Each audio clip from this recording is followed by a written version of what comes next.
Hi, welcome to the 34th question on stoichiometry. Calculate the mass of HCl left when a small piece of zinc metal 0.5 grams reacts with excess HCl. So you have to calculate the mass of HCl that is left since it is excess. Okay?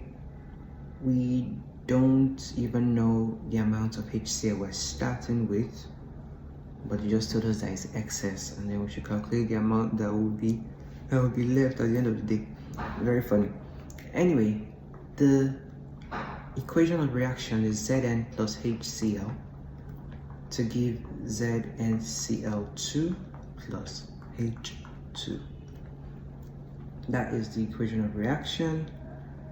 This is a metal reacting with an acid, and then you have the metal chloride and hydrogen gas is produced. That's one of the methods of producing hydrogen gas. Okay. Now, if we have a small piece of metal, 0.5 grams, can we make this into the number of moles? Yes, by saying 0.5 divided by the molar mass of zinc. So that would mean that we're working with about 0.007692 moles of Zn. That's the moles of Zn. Alright, so the moles of, because that's like your limiting reagent, right? Zn means that the moles of HCl that it will react with would be gotten by proportion, okay? And before you do proportion, you must ensure that your equation is balanced, because that's actually where people make a lot of mistakes. You'll notice that we wrote out the equation here, but it was not balanced because there was no 2 there before. We're just putting it now. So the 2 makes it balanced, okay? So that would mean that 1 mole of Zn would react with 2 moles of HCl, telling us that 0.007692 moles of Zn should react with 0.007692 multiplied by 2, and that becomes 0.01538 in moles of HCl. This is the amount that would react. That's the amount of what? HCl that reacts. So bear that in mind. If we want to know the mass of HCl that is left, we first need to know the moles of HCl that is left. Does this make sense? And then you do number of moles equals mass of a molar mass to then get the mass of HCl left, okay? So first, get the moles of HCl left. And how do we do that? The initial moles of HCl minus the moles of HCl that reacts should give you the excess amount of HCl, which is the amount left in moles of HCl. It makes sense, right? Because this is the moles of HCl that reacts here. If we know the initial moles, then we can get the moles in excess, and then we can get the mass from there.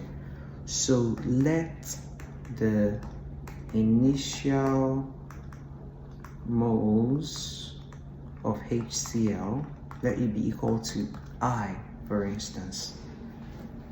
So if the initial moles of HCl is I, means that the excess HCl is I minus the moles of HCl that reacts, which is 0.01538. So this is the amount of excess HCl in moles, okay? Now, this number of moles of excess HCl, you have to multiply it by the molar mass. So the mass of HCl will be equal to the moles multiplied by molar mass, okay? And the molar mass of HCl is about 36.5 when you add 1 plus 35.5, you get 36.5. And then you solve that, that becomes I minus 0.01538 multiplied by 36.5, okay? And then you can open the brackets and get 36.5I minus 0.5615. So this, guys, is your answer. And then you're going to say that you have assumed that the initial moles of HCl is equal to I. Okay, that's because it wasn't given in the question. If it were given the initial moles of HCl, then you just put the I in there and then solve to get your answer. Pretty easy. Okay, but this question obviously is not complete. It's not complete. Now, what if it were, or what are the ways in which you can be given the moles of HCl initially?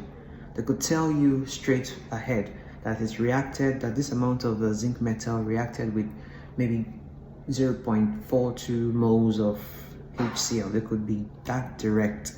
Again, they could be indirect by telling you that it reacted with HCl of 0.5 molar concentration and about 15 ml of that HCl. Okay, so they're giving you the concentration and volume there, which you can multiply to get the moles, okay, and do necessary conversions there. All right, so that's that. They could also tell you that it reacts with maybe 27 grams of HCl, and then you can do mass divided by molar mass to get the moles of HCl. So you see how the initial moles of the HCl can be given to you.